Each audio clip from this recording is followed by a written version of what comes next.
जैसे ही आदित्य ने अपना टिकट और जरूरी सामान का एक छोटा बैग लेकर प्लेटफार्म पर कदम रखा, रेलवे स्टेशन डूबते सूरज की सुनहरी छटा में नहा गया। वह एक युवा भारतीय लड़का था जो भारत के मध्य में एक सुदूर गांव में अपनी दादी से मिलने के लिए यात्रा पर निकला था।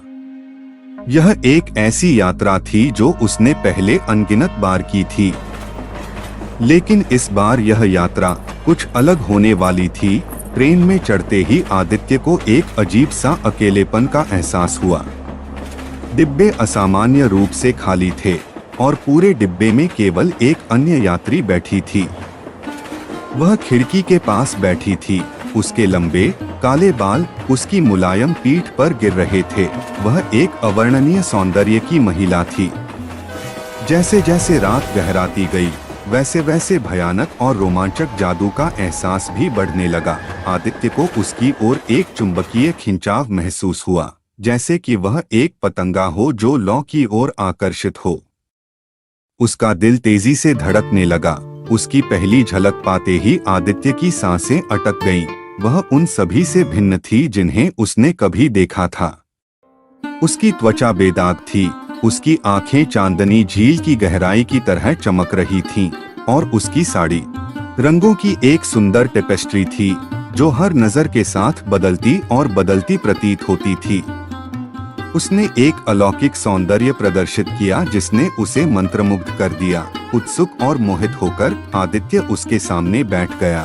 ट्रेन चलने लगी और वह उसकी ओर चोरी चोरी नजरें चुराने से खुद को नहीं रोक सका। उसकी निगाहें गुजरते दृश्यों पर टिकी थीं। उसकी अभिव्यक्ति शांत थी, मानो वह अपनी ही दुनिया में खो गई हो। जैसे ही ट्रेन भारतीय जंगल के बीचों बीच पहुंची, आदित्य ने बातचीत शुरू करने का साहस जुटाया। क्षमा करें, उसने कहना शुरू किया। उसकी आवाज थोड़ी कांप रही थी। मुझे आशा है कि आपको मेरी कंपनी से कोई आपत्ति नहीं होगी। मेरा नाम आदित्य है। उसने अपनी निगाहें उसकी ओर घुमाई और दुनिया मानो स्थिर हो गई। उसने जवाब दिया, मैं कल्पना हूँ, तुमसे मिलकर खुशी हुई आदित्य। उसकी आवाज एक नरम मंत्रमुग्ध कर देने वाली धुन की तरह थी। उन्होंने बातचीत करना शुरू कर दिया और आदित्य ने खुद को कल्पना के रहस्य में और भी गहराई से उलझता हुआ पाया। आदित्य ने कहा कि मैं बैंक में काम करता हूँ, तो इस पर कल्पना जोर जोर से हंसने लगी। माफ कीजिएगा, लेकिन जब कोई झूठ बोलता है तो मुझे हंसी आने लगती है। तुम बैंक में जॉब नहीं बल्कि अभी MBA कर रहे हो। अपना ये सच सुनते ही आदित्य के रोंगटे खड़े हो गए। कल्पना उसके करीब आई और उसके कानों में फुसफुसाया कि वैसे तुम्हारी बैंक में जॉब वाली बात भी पूरी तरह झूठी नहीं, क्योंकि आज से 2 साल बाद तुम्हारी पहली नौकरी बैंक में ही लगेगी। ये सुनते ही और साथ ही अताह खूबसूरती को अपने इतना करीब महसूस कर आदित्य की जैसे धड़कने ही सीने से बाहर आ गई।